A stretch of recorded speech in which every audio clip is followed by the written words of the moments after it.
അതുകൊണ്ട് തന്നെ അദ്ദേഹം പറഞ്ഞ എല്ലാ കാര്യങ്ങളും നമ്മൾ പരിപൂർണമായി ഉൾക്കൊണ്ടുകൊണ്ട് അദ്ദേഹം പറഞ്ഞതുപോലെ ഈ രംഗത്ത് അഴിമതിയുടെ കൊടുങ്കാറ്റ് ഈ മേഖലയെ ശുചീകരിക്കുന്നതിന് വരുന്ന UDF സർക്കാരിനെ കൊണ്ട് എന്തെല്ലാം ചെയ്യാൻ പറ്റും, ഏതെല്ലാം അന്വേഷണം നടത്താൻ പറ്റും എന്നതിനെ കുറിച്ച് നമ്മുടെ നേതൃത്വവുമായി ആലോചിച്ച് അതിന്റെ നടപടിയിലേക്ക് ഞങ്ങൾ നീങ്ങും എന്ന് നേതൃത്വവുമായി കാരണം ഈ രാജ്യത്തെ ജനങ്ങളുടെ സാധാരണക്കാരനായ ജനങ്ങളുടെ പൈസ എടുക്കുന്നത് നേരത്തെ അദ്ദേഹം പറഞ്ഞ തൃശ്ശൂർ മുതലുള്ള സർവീസ് ബാങ്കുകളൊക്കെ വലിയ പ്രതിസന്ധി.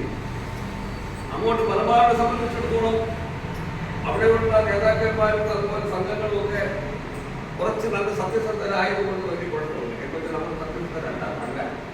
ഇപ്പൊ നമ്മൾ സെക്രട്ടറി ലൈല, നസീർ ലൈല ജോലി ചെയ്യുന്ന